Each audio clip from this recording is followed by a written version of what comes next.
70,000 कोटींच्या घोटाळ्याच्या आरोपानंतर सुद्धा अजितदादा खचले नाही तसं उद्धव ठाकरे म्हणाले। मात्र एखाद्याला जीव नकोसा होईपर्यंत आरोप करून बदनामी करू नका। अजितदादांच्या शोक प्रस्तावावर बोलताना उद्धव ठाकरे यांनी भाजपवर निशाणा साधलाय।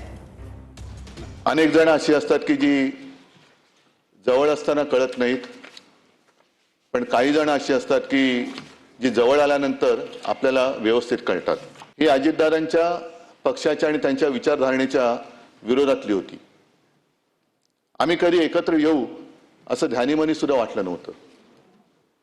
अजितदादांच्या बद्दल म्हणायचं झालं तर दोन सकाळ अशा होत्या, त्यातली एक सकाळ ही महाराष्ट्राला त्यांच्या कृतीने धक्का देणारी होती आणि दुसरी सकाळ ही महाराष्ट्राला चटका देणारी होती, अंतःकरणाला चटका देणारी होती।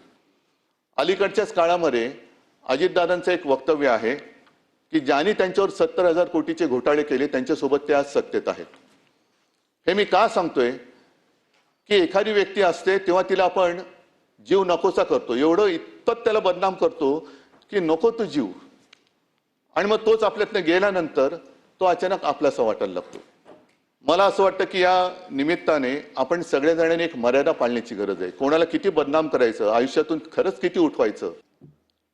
दुर्दैवाने अपघातात त्यांचं निधन झालं। एखादा खचलेल्या मनाचा असता तर त्यांनी खरोखर जीव दिला असता।